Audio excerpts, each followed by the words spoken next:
Welcome back to another episode of the investpod Mina. Today I'm delighted to be with Youssef Galal, the co-founder and the head of technology at Klickit. Klickit is a fintech platform for educational institutions and has grown to become one of the leading providers of payments and payments technology for educational institutions. I really hope that you can learn from his experiences. He started his business young, right after college, and now he's leading a very successful organization. So let's dive straight in. Youssef, how are you? اه ادهم all good. ايه الاخبار؟ I'm very happy that you came. I know you're the first founder ever on the podcast, and I'm very, very excited. You're one of the few people, or actually one of many people that have started the business within university, but one of the few people that were able to keep it going. So I think there's a lot of lessons to be learned from that. So let's just dive straight in. Who is Youssef outside the world of entrepreneurship? Thank you, Adam. I'm very excited to be here. What you're doing is very exciting. I'm very looking forward to see the next steps behind the podcast ده.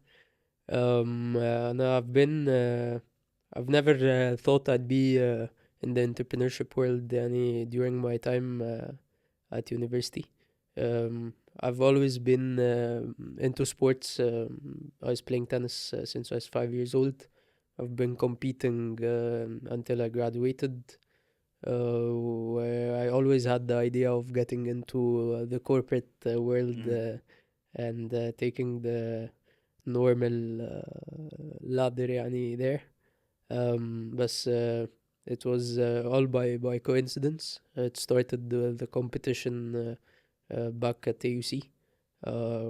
This is where I met my co-founders, Saeed, Hisham, and Walid. Were they your best friends at the time, or No, we got to meet. يعني I knew them at university, but university friends, and then we got to meet and join the competition دي okay? مع بعض. And we never had any ideas we'll win it يعني احنا we just joined كده, let's see how it goes. No one had any idea where this will take us. فجأة لقينا نفسنا we got first place. فجأة So what was the competition about? it was organized by Emirates MBD, the bank. Okay. It was about digital banking and youth. It was very new at the time. Nice. It was back in 2016, I guess. It was still something new to the market.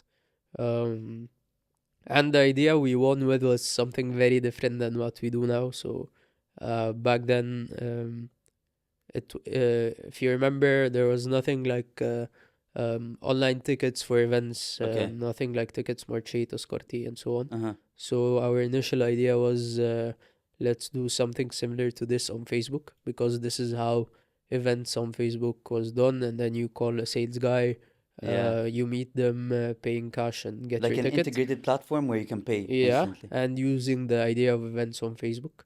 And this was actually the idea initially that we won first place with. And then the prize was actually just a cash prize at the time, but the bank was very generous and told us come to Dubai for a month, do an internship. We're very excited in what you guys thinking about. It was very nice. And all of you went. Yeah, it was very nice. You're in university, you get 1 month free stay in Dubai. It was very nice. And we went there, but everyone went on a different time. We had different schedules and so on, so everyone had their own stay. But this was in the last year of uni, right? It was the last, I think, for Saeed and Hisham. A year younger. Okay. Nice. So it was different. And then we went. It was very nice. You were going for a month. You're enjoying it. It's free of charge, and it was very nice.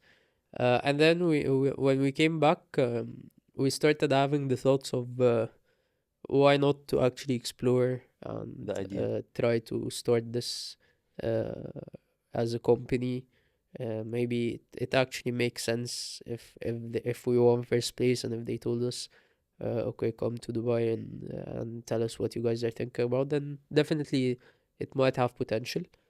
And this is how it started. So we started figuring out how to start a company, how to do the paperwork, if this actually would work. So we started reaching out to some professors we had connections with. And this was So about the ticketing idea. yeah, it was Okay. initially started as the ticketing idea, Yeah. integrated on Facebook. And then we started getting very, very important feedback at the time, which was you can't build a business model or a business that's 100% dependent Facebook. on Facebook or another platform. So what you guys are targeting as a need is there, but try to figure out what else might make sense. Mm-hmm. So you can do a standalone ticketing Mm-hmm. or anything else. And this is how it started to evolve into a standalone platform. Initially, it started with recurring payments. So we started seeing different industries that has the need for recurring payments, whether education. But how did you transition from ticketing to then recurring payments? Okay, so it was ticketing has always been there since day one, but Okay. we had ticketing, we had education, we had sports, we had Oh, so you were exploring tourism. different sectors, Yeah, but so within the same. it's a platform that is we want to do everything, which was not very right at the time. It was not focused, but we were still starting. We wanted just to prove that what we're doing makes sense. So yeah, it initially started with a name, not Klickit. It was Qless at the time, Uh-huh. and it was the idea of removing queues, less queues, and Okay. so on. And we were working on any possible industry that we can just land a deal in. And this took us, I think, 12 to 13 months without landing a deal. We just worked on the platform, trying to close the deal. So we go to meet with the schools, we meet with clubs, we meet with tourism companies, we meet with events I have some managers. questions actually to do here. Yeah, so Yani, you spent almost 14 months trying and you're still going at it. One, where did that belief that it was going to work out come from? And two is, were you pursuing deals without having the platform built yet? initially, yes. So it was in the building. Okay. So it took us some time, but we initially just to have something to demo, we had like a static platform where we just go try to demo to the customer what we think in mind, but it was just something static on the side until we have this platform ready. Mm-hmm. And a lot of the feedback that we were receiving from the customers at the time were the main drivers on to come up with Product development. the product development on the platform. Yeah, so that the belief, I don't know it. You were always seeing interest, but it was just a matter of closing the deal. So Mm-hmm. a lot of times you go and yeah, everyone is very interested. They listen to what you're doing. Um, they're not very excited to close. It takes time. It takes a lot of time. Mm-hmm. Also, at the time, you do not have a ready platform, so Yeah. okay, we're still building it and so on. But yeah, I think it's just the idea that we're seeing something that might materialize was pushing us Mm-hmm. to actually keep going until it worked out. And were you like, when you were pushing, was that like prior to investment or all of that without investment? No, this was before investment. This was mainly, So you were building without investment. yeah, it was basically self-funding from all of us initially. Um, where we trying to build the platform. We just wanted to prove a concept. We wanted to have like a first deal just to prove we Mm-hmm. actually have something working. We are actually satisfying a need in the market. And then once we did this, we started taking the next steps for the investment and so on. Amazing. Uh, the other thing is that you told me you were trying with so many different stuff. What in education made that sector stick out and then made you decide that you will drop everything and focus purely on education? Uh, it was not something specific, but education has, يعني at the time, there were a lot of payment players, if you say. So like the banks were already there. Fowry was already doing great. Paymob was already booming at the time. So these players were already there, and the schools were already there. But when you go to a school and ask them, how do you guys collect your money? Do you have any online payments?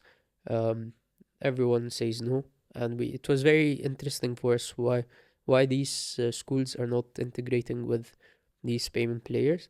And we figured out that the schools are not interested to invest in the software to enable them to collect the money. So they are very old school. They're using Excel sheets. They have collection teams. So an accountant has the Excel sheet and knows that And then calls up people. exactly. You have due And the payments. parent would either do a bank transfer or go to the bank, take a screenshot of the receipt, send it over by email or WhatsApp. So it's a very manual process. They're not interested to invest in the platform to integrate. And on the other hand, the payment players are just focusing on the collection part. They will not get into building this software. Because it's very specific. Yeah. So actually, this is where we found the gap. So okay, there's the gap. We'll build this software. No other player at the time was doing this. We started building the software. People were interested, and this is how it actually started. So, but again, it took us some time to just say, okay, we're 100% focused on education. That was after you actually closed deals with multiple. Yes, but initially you just wanted to do business. So if a club would come tell you, okay, I'm interested to renew my memberships, you would do it. But at some point throughout our journey, we decided, okay, we'll be focused on education. We want to be very industry focused. This was along the time, but at the very first couple of years, no, we were doing everything. Anything that works. Yeah, you just need to close the deal and show some numbers, prove you're actually working, and then let's see how it goes. You know, one thing, especially in B2B sales, the first 5 or 10 deals are extremely difficult. Agreed. Like extremely difficult compared to what comes after. So my question is, how did you manage the first 5 deals, and what was like the gap between the deals? Approximate. I don't remember, to be honest, but you're right. The first 5 to 10 deals were definitely the hardest. Took us a lot of time. I tell you, the first one took us at least 12 months, if I recall correctly. And it's very hard because you learn as you go, how you're selling something that you don't have at the beginning. So basically, you're selling an idea, you don't have a platform. And in fintech, it's very sensitive. and you don't know, it's not something that is in the market and you're doing something similar to it with some adjustments. No, it's something very new in terms of a concept for a school owner, for example, to tell them, okay, we're changing the way you're collecting your money, which is a huge amount of money. So it's very challenging to change the mindset of this person. And again, you learn as you go from the meetings. So basically, if you're going to the school owner, he would perceive what you're doing in a different way than the actual finance or the accounting manager. So when you go to the accounting manager, you're trying to sell him that we're here to help you optimize your day-to-day operations and so on. But on the other side, when you're going to the owner, you're trying to show him how this would maybe perceive the school to be on a higher technological level, so how he can sell it. So he can go sell this maybe to the parents, or perceive the school to be on a higher class or whatever. So it's very different. You learn from the different reactions you get. So I think it's very important to take rejections at the very beginning and learn from them. So sometimes we actually knew we're going to meetings that would not go, but we just wanted to see, okay, why would What this did they have not? to say? Okay, yeah, we want to listen. Why are they not interested? So this is very important, especially at the beginning. I love that. I love that. And a lot of resilience. And talking about resilience, I want to speak about COVID. So a lot of companies in COVID, let's just say, washed away from the market. But um, some companies were able to thrive. So where did Klickit sort of stand within this ocean? And I think COVID was in our interest a lot, يعني. It was a turning point in the business of the company. I remember we had like couple of schools or multiple schools that we already were in talks before COVID.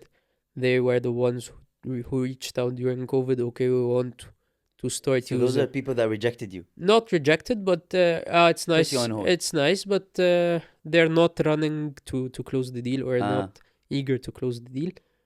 They were the ones who reached out. Okay, we want to start working tomorrow. It was very. they had no other way. They had no other way.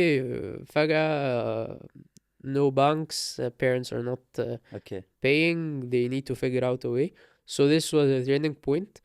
And again, another turning point was during the year of COVID in 2020, which was getting to do business with the Ministry of So was Education. that in 2020? Yeah, end of 2020. So during COVID? Yeah, Okay. towards the end of 2020, this was a very major turning point for us, starting to um, do business with the Ministry of Education and offering our platform to help them with different services they offer to the different categories of schools under their management. So the ministry has the normal public Yeah. schools.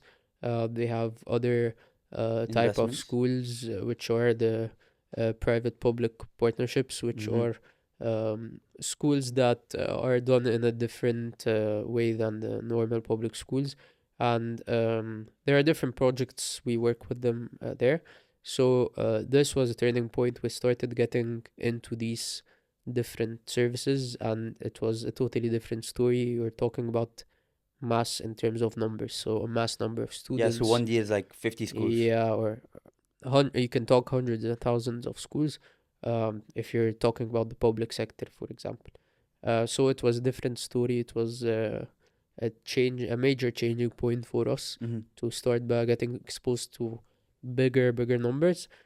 And I think it helped us realize something very important, which was that we want to start shifting the way we sell instead of going directly B2B, knocking doors, which Mm-hmm. was the initial way we do, So into like per school. into trying to go to more of chains or school management companies, Mm-hmm. where you go close one deal and it avails like a number of school or a number of students.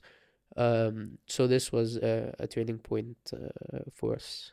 Amazing. So COVID played out to your advantage. Yes, So definitely. you would say that the biggest turning points within the company were due to COVID and sort of the shift towards digital. I think we were lucky and ready for it. So I always believe if you always need to be ready for the opportunity.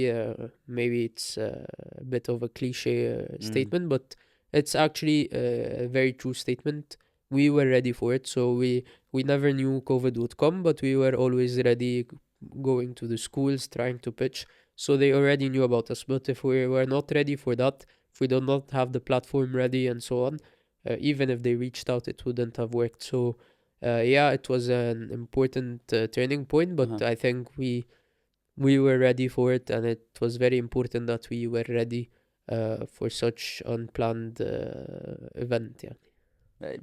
I mean, COVID was bad, but it turned out to be good. Um, Actually, I wanted to move a bit back and sort of look at the transition from going into university. You started a business from uni. You know, many people pursue corporate careers. They're earning very good salaries at the beginning, and as a founder, during the early stages, you're just not on the same sort of trajectory as them.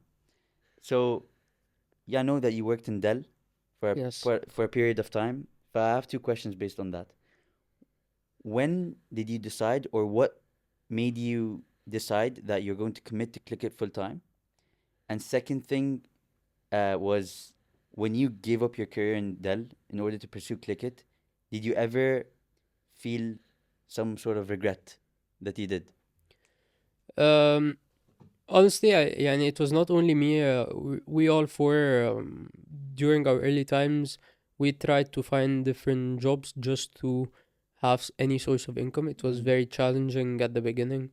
Um, it's been a couple of years, no main source of income. Clickit was starting to do well, but you can't depend on it. So every one of us actually looked for something, whether part time, whether um, full time, and so on. But we always, all four of us, tried to always have Click It as the priority. But doing something on the side was mainly to have a source of income, Mm-hmm. and I think it benefited us a lot.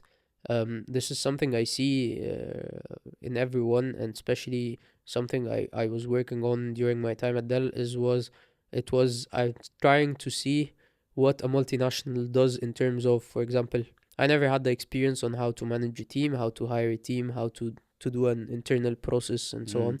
So this is something I actually learned from the managers and the people I worked at Dell, and it was very important for me when it was the time, okay, to have an investment, start building a team, how to have an internal process for everyone to follow.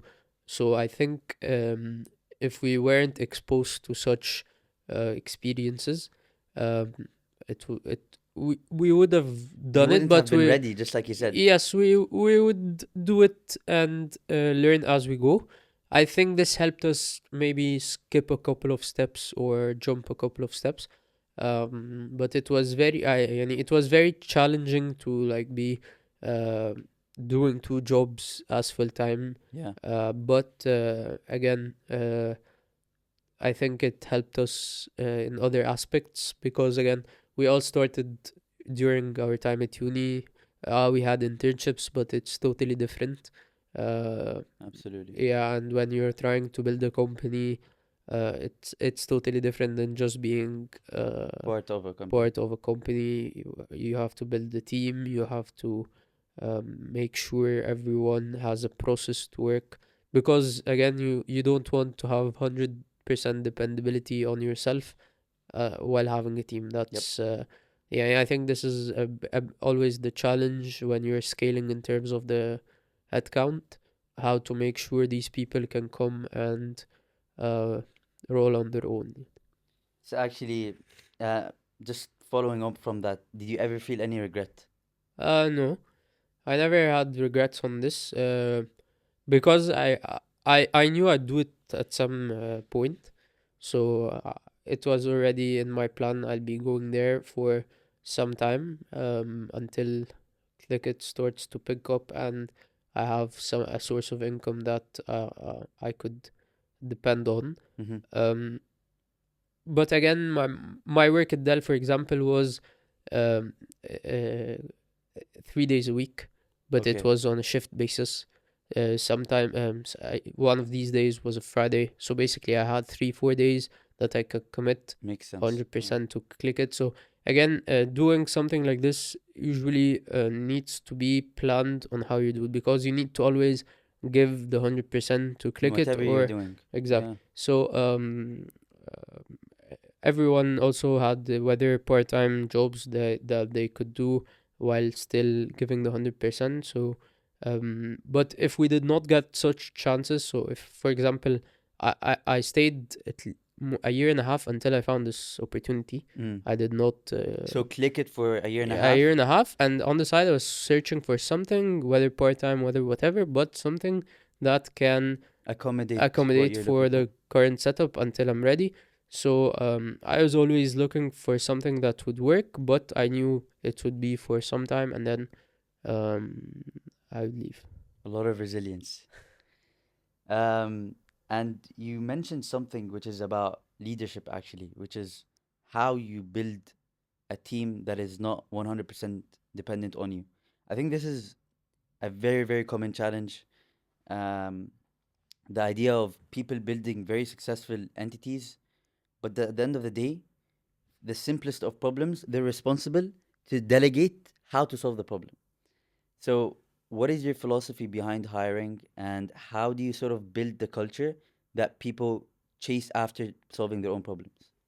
Um, and I tried to learn on the way, so I will not tell you it went all great from the Mm. first time. But something very important, I think we all learned as we go, was to be very agile. So I think if I recall, we changed the organization structure maybe 3 4 times in the past couple of years. Okay. Whether due to changes in how we do the business, whether to seeing the internal processes not making sense or non-efficient or whatever. So being very agile and learning from the experience. So something very important for me at Dell was I was trying to see, for example, what I like about the people who were actually my managers and Okay. what I don't like, and I try to make sure this is something the people I work with um, are not feeling. Mm-hmm. Um, something very important is talking to the people and listening from them. So actually internally in the team, how I structured the internal processes were a lot of time coming from feedback from the people themselves. So how we do the day-to-day job, how we can make it more efficient, was actually in the very first 6 months were coming from feedback from the people. So I always made sure they can come up and say what they see, how they can make this better, because I believe they are the ones who are doing the job, so they need to feel Like a very bottom up approach, which is, yeah, بالظبط. I was doing this for 4 or 5 years, so yeah, the way I was doing it might not make sense to them. yeah. So as we build it, I made sure that they have input on how we do things, and it's an ongoing approach. It's not just this is how it's done. Everyone comes on the team from the first day. They are told you have to let us know how we can do things better Mm-hmm. across the whole company. So for Like example, culture. yeah, so for example, someone from software engineering can maybe see an opportunity to sell to a customer. They have the opportunity to go to the sale. They can go to directly to the customer acquisition. So they want to do something in finances, so they go to the finance team. So whatever they see, everyone is given this opportunity across the whole organization, which is very important. And this is how it helped us. Actually, touching on this point, I didn't understand the part which is like, if I'm a software engineer right now, I click it, and you mentioned something to do with No, customer acquisition so we or try to make sure everyone is engaged across the whole organization. know So what's happening. yeah, knows Mm. what's happening. And we always say that everyone can do a sale for us. So if you're a software engineer, it does not mean that You can't sell. you can sell. You can actually get the opportunity to be with someone who owns a school. Maybe you're connected to your school and can help us do the sale. So you can, and it's actually part of your personal development. So we tell them, if you're interested to, for example, develop on a personal level on how to pitch, you can actually go do that, and we're here to support you if you need someone to help Amazing. you on this. This is very important across all functions in the organization. I love that. I love that. I love the culture. And actually, speaking of hiring, I remember the first time we met, you brought up a very important topic, which is the challenges that startups face in general in terms of hiring good talent. So tell me more about that. Yeah, you know, the remote working model is very challenging Yeah. here to hire top talent in Egypt. They are getting great offers from companies outside the country, so it's a bit challenging. And especially related to software development, it was very challenging for us to hire software developers at Tier one software developers, of course. yeah. So I remember this started. This is the third year for it, so it started 2 years ago, back in 2022. It was during the summer, and we had four candidates for an internship, summer internship. And it was something برضو personal. I graduated from computer science, and something very challenging for me was during my time, how do I relate to what I'm learning to the actual experience? You do internships and so on, but it's very different. Yeah. Um, I get what you it's mean, very yeah. different. And also at that time, we were still very small in terms of an organization. We were still building the team. We had a very big backlog, so we did not have the proper time to have an internship. So Yeah. basically, if these people came, we were not going to have the enough time needed to give them the experience they're looking for. So it was a very random idea that came to me, and I actually discussed it with Walid, one of my co-founders. He's leading the people and the finance and stuff like that. So I told them, let's try to do a boot camp at Okay. Klickit. So it's a software engineering boot camp. Candidates come for 1 month, and we dedicate time from the full-time engineers to help them be ready for the real world. So it's not an internship. They are not asked. So it's like a training program. It's a training program, by 4 to Klickit's 6 team. weeks. Yeah, 4 to 6 weeks. They come as full-timers, full day. They are assigned a learning experience where they have to learn stuff on their own, and then they have to implement stuff, and then they take feedback, I love and they that. keep building this. And the objective for it was two things, mainly for me. The first one was to create a pipeline for hiring. So I To was tackle the challenge which you I were was talking about. facing a big challenge. فجأة someone leaves. You start a full hiring process. It takes months, It's and too expensive as well. yes, it's too expensive. It takes you time. You're back in you're short in resources and so on. And the second thing was we're trying to help these talents in general, make them ready for the real world. So was this, sorry to cut you off, but was this inspired by sort of your personal it experiences was at university? yes, it was my personal experience and something to benefit the business, which was creating the pipeline of hiring. So we took the first batch where there were 4 people, and we were giving it a trial. We did not know the outcome of it, whether it's actually gonna work or no. But it actually turned out very well. They were very happy with the experience. We were very happy with their performance, and we actually offered the 4 of them part-time jobs. Amazing. So the 4 of them had 1 remaining year at university. So okay, let's try to work together as part-time. We're already short in resources.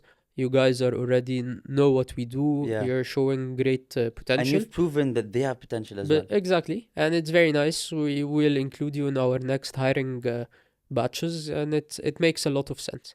So this happened on 2022. We had another 3 people last summer in 2023, and then this year actually. So the total of the past 2 years were 7 people. This year we have 8 people, so it's Nice. it's very exciting for me, and we started doing this across the different teams in the So not only software engineering. across the different teams in the organization, it's proving it's doing great. It helps a lot in the creating the pipeline, and it helps you prepare the students to be ready for the job. I love that. I think it's a very smart strategy. And have you converted any of the people from the past 3 years Yes. into full-time hires? Yes, we have 3 full-timers now. Nice. And I have to give the credit to all the people who were engaged throughout these batches. So the full-time engineers and the full-time people who are they were the ones who are actually giving from their day-to-day time to teach these people and help them grow. So I have to give this credit to them. All I did was just an idea and tried to implement it, but they did the work. This year, we're actually the one who's delivering the bootcamp is one of the people who attended the bootcamp last year. Wow. So yeah, so we're trying to make Engage them further. yes, and he knows he relates to them. They're in the same university. He very very close age, so it makes more sense to have someone very close to them, and they can see where they can be in less than a year. So this guy joined last summer. This year he's been as one of our main part timers. He's delivering the Yeah. boot camp. He's actually in summer. I think he's almost here every day. So he and the most important part, we see that they are actually They're learning. enjoying They're it, learning beyond their and they work on real projects. So actually, they get to see what they do gets launched right away, and that's very nice in a startup because you're much faster in terms of rolling out and deployment and so on. I just want to circle back, and I go back now to the 12 months, the first 12 months. Uh, I know I asked you like a bit about that, but I wanted to just delve in deeper because a lot of people give up very quickly. Like within 2 months, they were like, okay, it's not working. Um, how, like, were there any tensions between the team during the time? Did somebody want to quit? Uh, the tensions are always there. يعني احنا we're four very different people, very different characters, skill Yeah. set, and so on. And I think this is one of the main edges for us. We're four different people, and it's very important on a founding team to have people who are very different, whether on the skill set and the character and so Mhm. on. Definitely you have tensions not only in the first 12 months until now you would always have tensions, but they are all at the end of the day very healthy for the business because it's not personal. It's more of how you see the business going, and you're always working towards making the business better. So and the idea of giving up is not just at the very first 12 months. It still comes, I think, until now. Maybe some days every one of us maybe wakes up and says, okay, let's put this on hold. I'm very tired.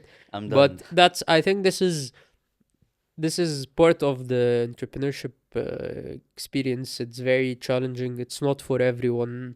But again, it's how everyone pushes the other, how we always make sure everyone is motivated to keep going. You're always helping the team to grow, whether you're having tensions with your partners. This does not Yeah.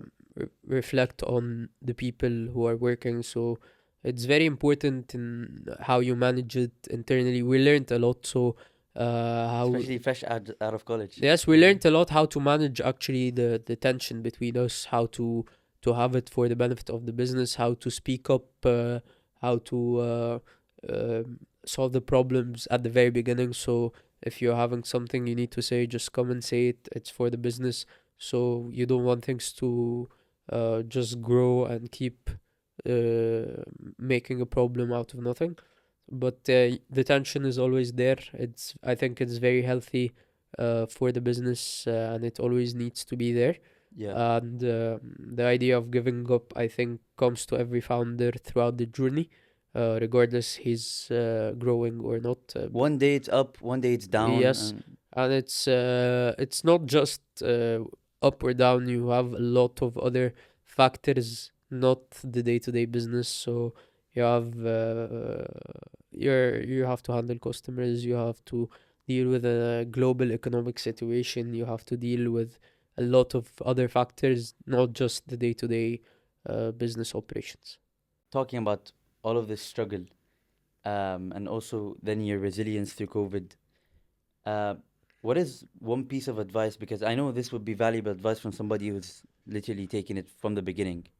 Um, what would be the piece of advice that you would give to somebody in their 20s, still in college, looking to start a business? Would you actually recommend the path that you went on, which is just start and try to manage it, then like fully commit to it? or would you recommend that they take the more traditional route, then circle back and see? I don't think I should recommend a path of both. Again, it depends on each and every person's character and how they want to do. But for personally for me, I never thought I'd be doing a startup, but I went for it just to try. I never thought it's actually gonna work at the very beginning. Because it was never on my mind. Not that I did not believe in the idea or something, but it was never on my mind initially. But again, if you're in your 20s, definitely try. This is the time. You have nothing to lose. Mm-hmm. I believe it's if you get into, for example, a corporate or something for 3 years, or it would be very, very hard for you to say, okay, I'm going back midway. It's This is Do you think it's because they get too comfortable, you or get too comfortable, you start having other commitments and so on. So it's not a very easy decision to say, okay, I'm ditching this and going to back to the startup life or something. mm, So at your 20s, this is the time you can try. You learn a lot. You have nothing to lose. So just try, even if on your mind you're going for the corporate. Again, you learn a lot of things in the startup world, because again, the organization is exposure? much smaller. You get to do other things than your just day-to-day job. You get exposed to very fast changes. um, so it's very different. It's a very different experience. And the time to try is usually fresh out of college, during your time at college. This is where you have nothing actually to lose. I agree a lot. I've never seen, or you can correct me, but I've never seen somebody enter within this space and leave it. So I've never seen somebody get into the startup space and then decide that, okay, I'm not continuing there. I'm going to corporate.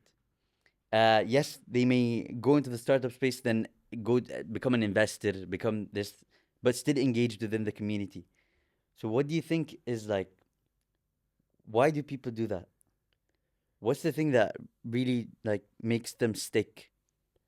I think it's a very diverse ecosystem. You get to meet different people with different mindsets, different characters, and this is not something you'll find in a corporate, because a corporate, خلاص, you have the structure is there. You're just very, very You know where you are, what you're yes, how doing. you're growing, where there is a ceiling for it. But here, I think you can go all the way up and you can go all the way down. Yeah. This is very, it's very exciting. You don't know where you can go. There are no limits, I think. So once you get there, there's always something new to explore. Mm. And this is actually what happened with me. I'm always exploring something new, uh, and learning something new, because uh, you're dealing with different situations that I don't think you'll ever get the chance in a corporate to do it. Yeah. In a corporate, it's very different. It's super structured. It's a specified rule. You Mm. learn in a very different way, and you grow in a very different way. I'm not saying it's bad, but it's very different. Uh, I think people get addicted to it. I don't know. Like if you ask me personally, I would say go out there, experience things, go to corporate, see how it is. If you like it, then continue with it. There's nothing wrong with corporate. Yes, yes. It develops you. But if you don't like it, then you can switch. Um, but yeah, I think that's it. It was a beautiful episode. Thank you so much. Thank you, Adam. And I really hope that people like can learn from your journey. And I hope people enjoy it. Thank you. I'm very excited to see what you're cooking. Hopefully, yeah. I know what you're cooking, بس مش هقول. I'm very excited to see it. Yeah. Yes, thank you so much. Thank you.